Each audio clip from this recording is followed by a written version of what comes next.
Hoje vamos ver algumas frases com could, would, should, que você vai precisar todos os dias. E enquanto isso, deixe o seu like, deixe o seu comentário, escreva no comentário: Oi Nidec, estou aqui, para eu saber que você tá aí. O interessante dessa aula aqui é o seguinte: could, would, should, eles são verbos modais. Verbos modais são verbos que eles se comportam de uma maneira diferente do que os verbos que a gente já conhece, né? Então, assim, por exemplo, alguns verbos eles são chamados modais, como esse caso, ou outras pessoas também chamam de verbos anômalos, ou seja, eles se comportam de uma maneira diferente. Um exemplo que eu costumo dar de verbo bem típico é work. Então, work é trabalhar em inglês. No passado é worked, você só coloca o ed. No futuro, você vai falar will work. Eu vou trabalhar. I will work. Então isso e esse I é sempre com letra maiúscula. No entanto, esse could, would, should, eles são verbos modais e, portanto, eles não se comportam dessa maneira aqui. Então vamos dar uma olhada em quais são eles. O primeiro, e aí a melhor maneira que eu vejo didaticamente é através de exemplos. Então veja comigo, porque a gente já vê na prática como funciona. O primeiro seria could you stop doing that? Ou seja, could you stop doing that?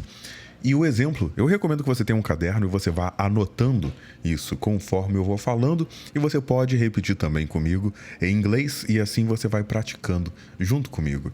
Então assim, could you stop doing that? Ou seja, você pode parar de fazer isso? E uma substituição que a gente pode fazer aqui, ou seja, a gente já vai ampliando as possibilidades, seria could you stop saying that? Você pode parar de falar isso? Could you stop saying that? E doing é fazer, mas você pode também utilizar say, que é dizer.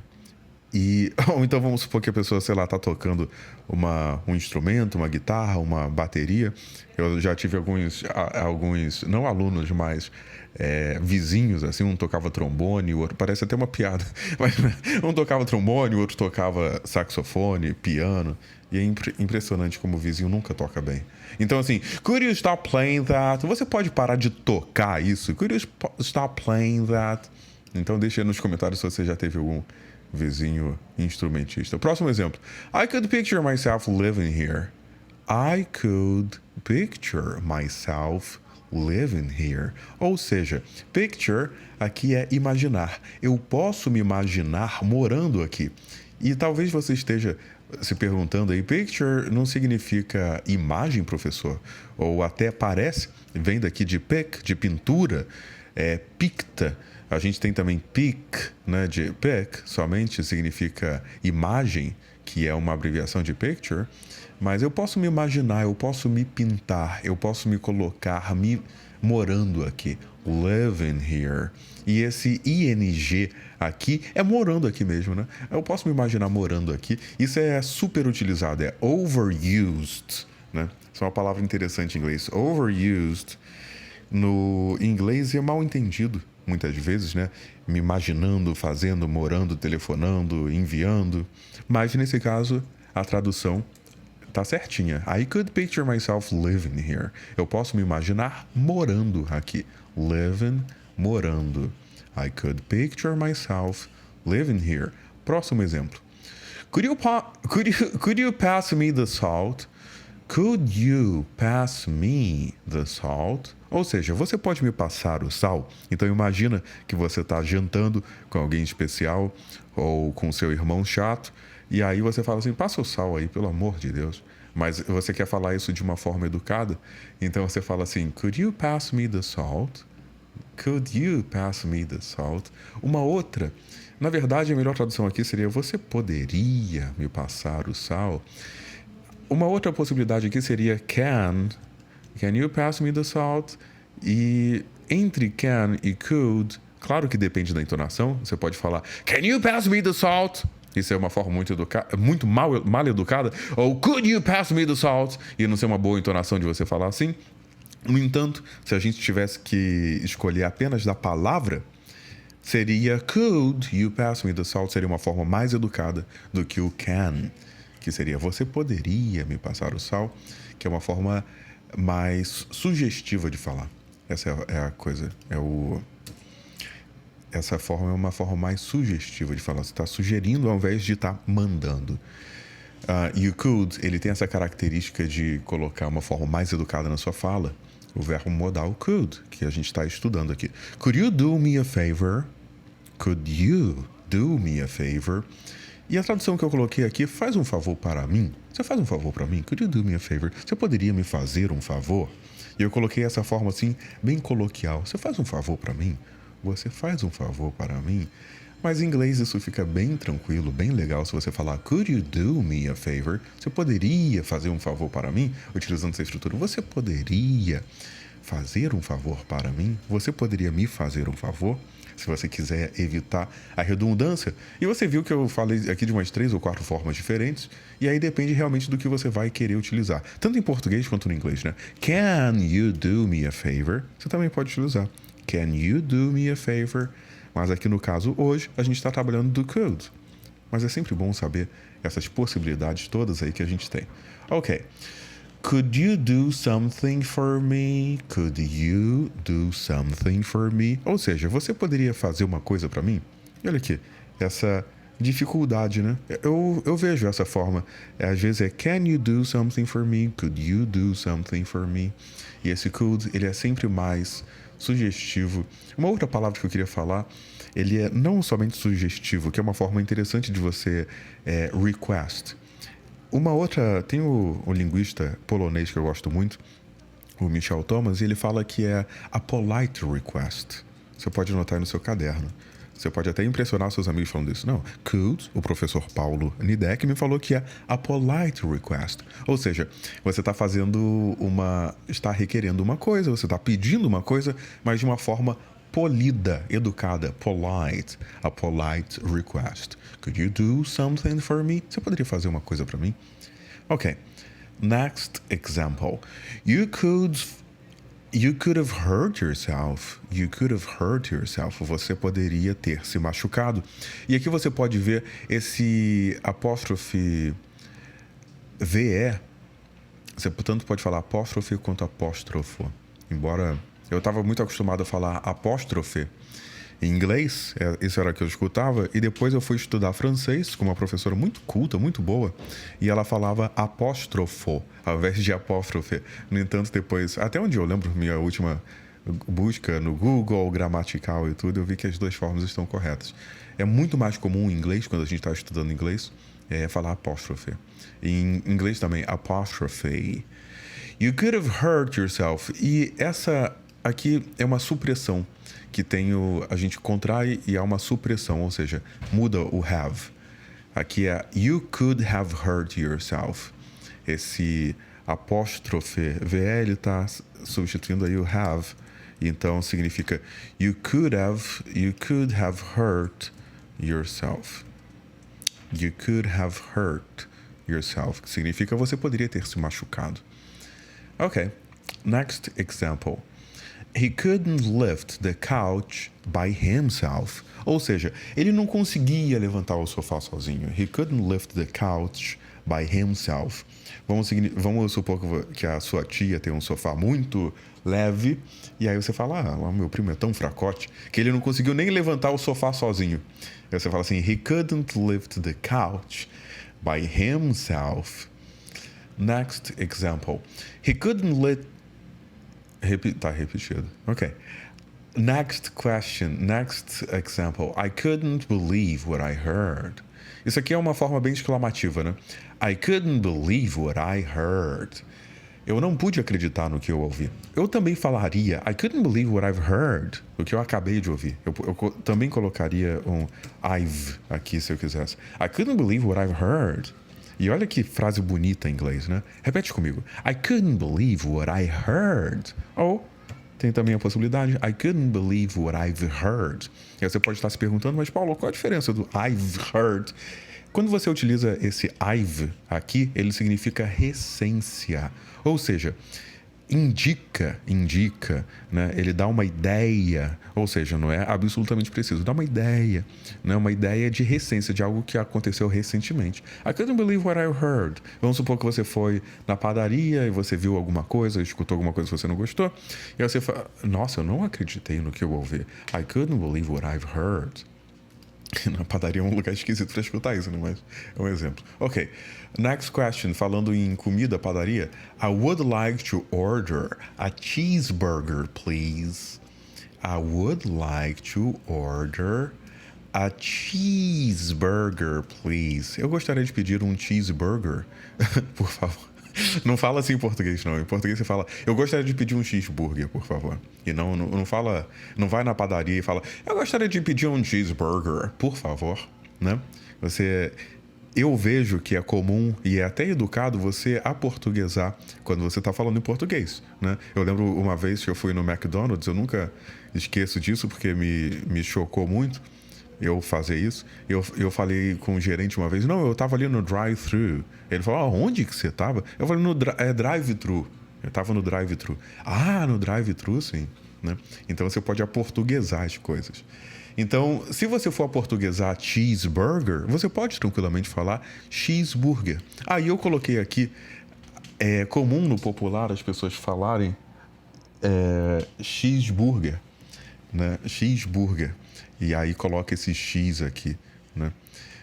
Então mas não tá correto gramaticalmente o português, né? Então o correto, o original é cheeseburger. E aí depois isso foi evoluindo, pelo menos aqui no Rio de Janeiro, aí tem cheeseburger, virou X tudo, X tudão, X não sei o que, X loucura, e tem X um monte de coisa. Mas o original vem de queijo, cheese. Então aqui é cheese de burger, né? Queijo com hambúrguer. I would like to order a cheeseburger, please. Eu gostaria de pedir um cheeseburger, por favor. Next example. Rick said he would bring the plates and the drinks. O Rick diria, né? O Ricardo, alguma coisa assim em português, disse que traria os pratos e as bebidas. Rick said he would bring the plates and drinks. Rick said he would bring the plates and the drinks. Vamos supor que você vai numa festa americana, como se fala, cada um leva uma coisa, né? E aí, Rick said he would bring the plates and the drinks. E fala que ele traria os pratos e as bebidas. Ok, next example. Would you consider moving if you had the chance? Would you consider moving if you had the chance? Vamos supor que a pessoa mora no Brasil ou fala, pô, você não tem vontade de morar fora, não? Eu pergunto isso muito aos meus alunos. Você não tem vontade de morar fora, não? Would you consider moving if you had the chance? Deixe aí nos comentários que eu realmente pergunto isso e é meio que uma enquete que eu faço que eu gostaria de saber. Você mora no Brasil? Você mora em algum lugar? Você já mora nos Estados Unidos? E aí você fala, não, eu tenho que vir pra cá. Tem muita gente que me procura dos Estados Unidos. 85% dos brasileiros que moram nos Estados Unidos não falam inglês. Então, a maioria dos brasileiros que moram fora não falam inglês. Então, você pode perguntar, would you consider moving if you had the chance? Você consideraria se mudar se você tivesse a oportunidade? Next example. Would you like a cup of coffee? Would you like a cup of coffee? Você gostaria de uma xícara de café? Vamos supor que você chega na casa de alguém e aí a pessoa te pergunta assim, olha, você gostaria de uma xícara de café? Would you like a cup of coffee? E esse would you like é muito útil, porque você pode falar a cup of coffee. E você fala assim em inglês, a cup of coffee. Ou você pode falar assim, a cup of water. Cup, você pode ver aqui que pode ser copo mesmo. Would you like a cup of water? Would you like some water? Mas o que é mais relevante aqui pra gente é o would you like? Você gostaria? Você vai utilizar isso o tempo todo. Would you like? Você gostaria? Would you like a cup of coffee? Então eu recomendo você escrever no seu caderno e quem sabe também fazer outros exemplos com essa possibilidade aí, com essa parte. Ok, so what would you like to drink? Vamos supor que você vai num restaurante e te perguntam assim, what would you like to drink? O que você gostaria de beber? What would you like to drink? What? E você vê aqui, que é muito legal, eu ensino muito aos meus alunos essa justa posição, que você tem aqui o would, aqui também tem would. No entanto, aqui é uma combinação muito boa, que você fala what would, o que você gostaria. Você vê aqui, ó, would you like, você gostaria. Em cima também tem would you like. E aqui embaixo tem what would you like, ou seja, o que você gostaria. No caso, to drink, de beber. Eu lembro que quando eu estava escrevendo esses scripts aqui, eu estava pensando também, what would you like to eat? Você pode falar assim, o que você gostaria de comer? What would you like to eat? E por aí afora. Ok, continue. Who would do something like that? Quem faria uma coisa dessas? Ou uma coisa dessa? Né? Vamos supor que você escuta assim, uma notícia muito chocante e você fala, who would do something like that? Quem faria uma coisa dessa? Oh my God, who would do something like that? Você pode colocar um oh my God. Oh my God, who would you do something like that? Quem faria uma coisa dessa? Ok. Next example, I would quit my job if I won the lottery. I would quit my job if I won the lottery. Ou seja, eu ia deixar o meu emprego se eu ganhasse na loteria. Quantas vezes a gente já escutou isso, né? A pessoa fala, o que você faria se eu ia largar o meu emprego, ia largar, não sei o que, eu ia trabalhar nunca mais. I would quit my job if I won the lottery. Eu sairia do meu emprego se eu ganhasse na loteria. E aqui é interessante porque a gente já tem uma estrutura da condicional if I won the lottery, ou seja, se eu ganhasse. Então essa é a forma do subjuntivo. If I won the lottery, I would quit my job if I won the lottery. Eu sairia do meu emprego se eu ganhasse na loteria. Next example, I wouldn't do that. Eu não faria isso. Repete comigo. I wouldn't do that. Eu não faria isso. Você está escutando esse barulho? É impressionante. Enquanto eu tô gravando isso, tem um cara do lado de fora da minha janela, no 5º andar, e ele tá pendurado aqui fazendo a pintura. Para mim é uma coisa bem inédita isso. Por exemplo, eu não faria isso. De ficar pendurado do lado de fora da janela, eu não teria coragem disso, não. I wouldn't do that. Eu tenho medo de altura. I wouldn't do that. Aí você vê que cada um, sabe, é bom numa coisa, né? I wouldn't do that. Eu não faria isso. Eu não conseguiria. Next example. It wouldn't be such a bad idea. It wouldn't be such a bad idea. Eu gosto dessa frase aqui particularmente porque ele tem such a bad idea. E uma ideia tão má assim. Uma tradução da mensagem, mas de uma maneira mais interessante, não seria uma ideia tão ruim assim, tão má assim. It wouldn't be such a bad idea. Né? Essa é uma forma que a gente tem, que ela é bem assim de... Se você parar para pensar, é uma forma que a gente usa no dia a dia. Quantas vezes fala, eu tô um pouco triste. E na verdade, se você parar para pensar, a pessoa não está um pouco triste, a pessoa está muitíssimo triste, a pessoa está muito triste. Mas fala, eu tô um pouco triste. Né? E na verdade, a pessoa nunca falou, talvez, eu tô muito triste. Falou, olha, eu tô até um pouco feliz porque... Às vezes a pessoa está muito feliz, mas existem esses atenuantes, esses agravantes. Fala, nossa, o cara é muito louco. Não, às vezes ele é louco e não muito louco. Então, a gente tem esses atenuantes, esses agravantes, esses marcadores no nosso idioma, tanto em português quanto em inglês, que, na verdade, eles servem para dar ritmo na fala, eles servem para dar uma sugestão na fala e esse tipo de coisa. Um exemplo disso, na minha experiência, na minha opinião, é such a bad idea. It wouldn't be such a bad idea. Olha, não seria uma ideia tão ruim assim. Na verdade, a mensagem significa não é uma má ideia. Na verdade, uma ideia muito boa, né? Só que você não falaria assim, that is a great idea, that is a good idea. E aí, por exemplo, that is a great idea. É muito comum falar assim, não, muito bom, that is a great idea, uma ideia muito boa.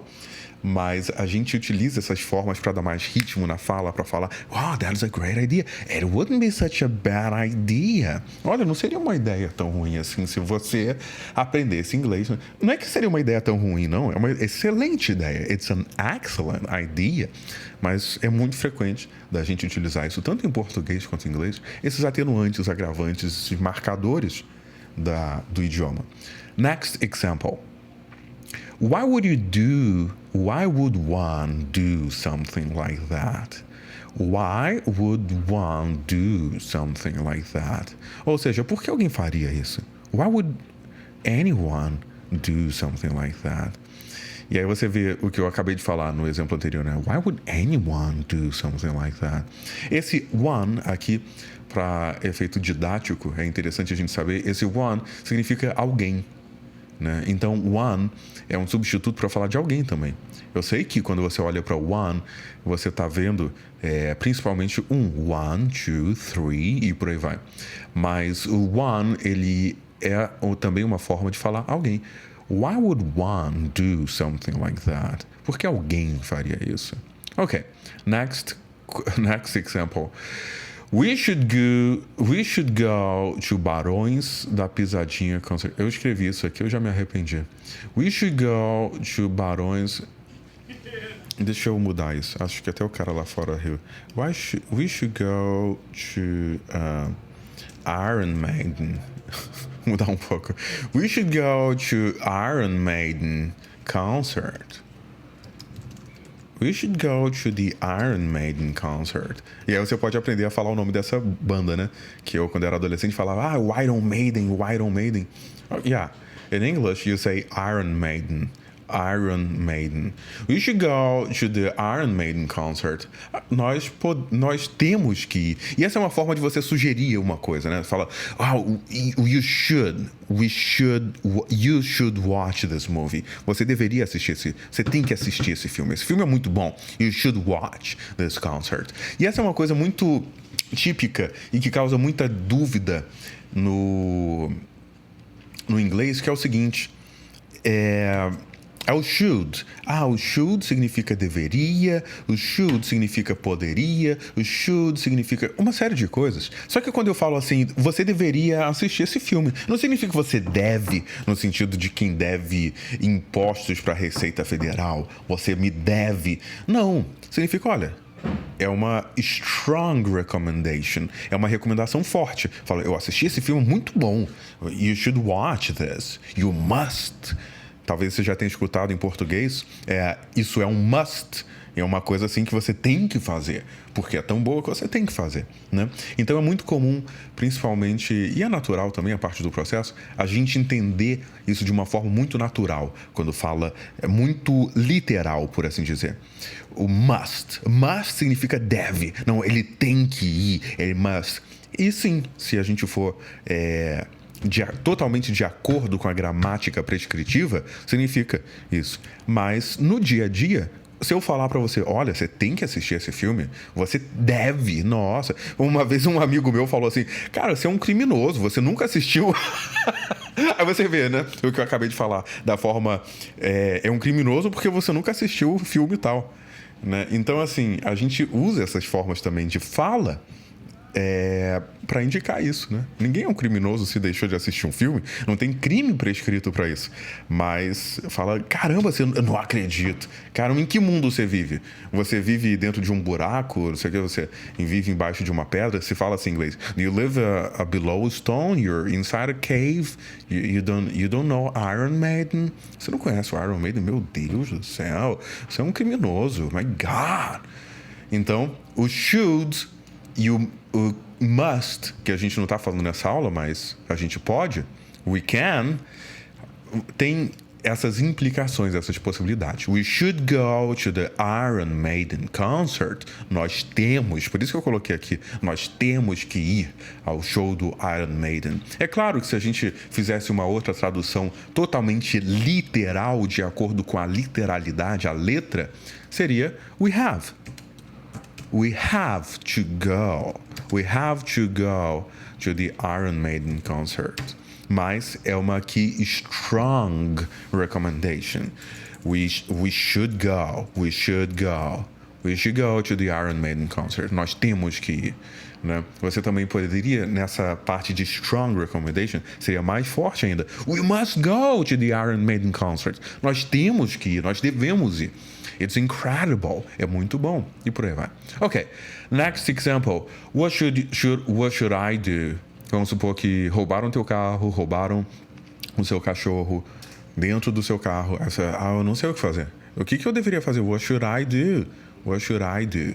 What should I do? Repara essa junção que tem aqui do should I. E aqui realmente tem o som de R. Isso é o chamado R intrusivo. Intrusive R. What should I do? What should I do? O que eu deveria fazer? O que eu devo fazer? E aí eu coloquei aqui essa parte, né? Deveria, dever, must, que às vezes elas são interchangeable, ou seja, intercambiáveis. Elas podem mudar com uma com a outra. Ok, next example. I should have waited for a better price. I should have waited for a better price. Vamos supor que você comprou uma passagem de avião, você compra uma televisão, você compra uma coisa, e aí um dia tá 300, no dia seguinte tá 180. Aí você fala, meu Deus, I should have waited for a better price. God, I should have waited for a better price. Eu deveria ter esperado por um preço melhor. Lembro de um aluno meu que trabalhava no mercado financeiro e ele falava o seguinte: fazer um bom negócio, você precisa de 3 coisas. Dinheiro, ou seja, eu tenho que ter mais dinheiro, menos dinheiro para fazer um bom negócio. Não posso estar desesperado. Eu tenho que ter tempo, ou seja, tenho que esperar, né? Mais tempo, menos tempo, para ver se tem variação do preço, pesquisar e informação. Pesquisar já entra na parte de informação. Eu tenho que saber o melhor, o modelo, eu tenho que saber quando foi fabricado, etc. Para não acontecer de você falar, oh my God, I should have waited for a better price. Eu deveria ter esperado por um preço melhor. Pessoal, muito obrigado por assistir. Meu nome é Paulo Nidec. E até o próximo vídeo. Até a próxima.